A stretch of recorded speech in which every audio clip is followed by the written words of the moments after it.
Shri Gurubhyo Namaha. Today I am going to explain what is mental health and what causes mental health. Mental health includes our emotional, psychological and social well-being.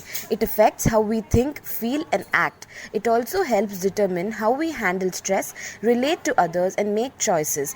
Mental health is important at every stage of life from childhood and adolescence through adulthood. Mental illness itself occurs from the interaction of multiple genes and other factors such as stress, abuse, or a traumatic event, which can influence or trigger an illness in a person who has inherited susceptibility to it. Over 90 million Indians suffer from some form of mental disorder, according to the World Health Organization. This is something that says a lot about the mental well being of a country's population. Not only should we concentrate on creating socio-economic reforms, but we must also focus on intrapersonal development to achieve perfect mental health. Currently, more than 40% of countries have no mental health policy and over 30% lack mental health programs. It's every country's responsibility to provide mental health services to its people to ensure their well-being because mental health is an integral part of human resources. Major challenges faced by the Indian mental health system is lack of knowledge about the mental illnesses as well as lack of adequate mental health services. The deficiency exists in areas like infrastructure and human resources. Hence, it is essential for everyone to be conscious of their surroundings and have adequate knowledge about the common mental illnesses and educate themselves about the various facets of mental health.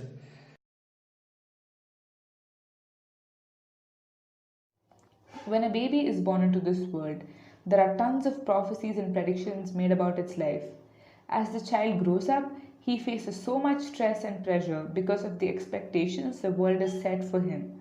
But when he opens up about his mental health, all that people have to say is, everybody goes through this, it's just part of life. From a recent survey conducted by us, respondents replied that the most common reasons for stigma associated with mental health are lack of awareness, limited access to professional help, superstitious beliefs, and lack of communication and expressiveness. Why is it necessary for us to get rid of the stigma and understand the importance of good mental health? Firstly, any kind of negative effects on your mental health will largely affect your physical health. Examples are effects of eating disorder, anorexia nervosa, etc. Secondly, your mental health affects your behavior. Your behavior affects your character, and your character shapes your life. Therefore, for a successful, happy life, maintaining a healthy mind is very important.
The coronavirus has taken a toll on all of our lives. There are restrictions on almost everything we used to love to do, but I guess our only option is to adapt to the new normal.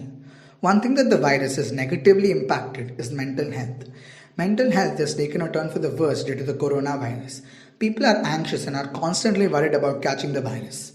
This fear has impacted various facets of our daily life like shopping, our routine activities, etc. People are always lost in thought and are spending most of their time contemplating on the aforementioned issues. When we were kids, we could never sit in one place, but now we have no other choice but to sit tight and not step out. People are getting bored because they have nothing to do. Most routines cannot be followed anymore. This has led to laziness, which eventually leads to stress and anxiety. Another major contributor to the disruption of mental stability during the coronavirus is lack of interaction. The lockdown has reduced contact between most friends. Friends and family are considered to be a great source of motivation, and with this source cut off, people tend to have lower levels of self esteem and they tend to question everything around them. The problems that arise as a result of staying at home for prolonged periods have been listed. So here are the solutions. Stay physically safe from the virus. Stay home as often as possible and leave your house only if and when necessary. Wash your hands frequently. Staying safe during this time will reduce anxiety of catching the virus and will give an assurity of your and your family's safety. Create a new routine. Our brain constantly craves predictable activity. Start developing good habits like waking up early, being physically fit, relaxing, meditating, eating healthy, and going for walks. Create small goals for yourself and take tiny steps to achieving them. And once you do, reward yourself with something that you like. Work well enough from home. Confine your workspace to a specific area so that your job doesn't intrude on your personal needs. And finally, forgive yourself. Making mistakes is inevitable. Forgive yourself if you break a good habit, but move on and work twice as hard to keep your good work going. Take care of yourself and make the most out of the time at home.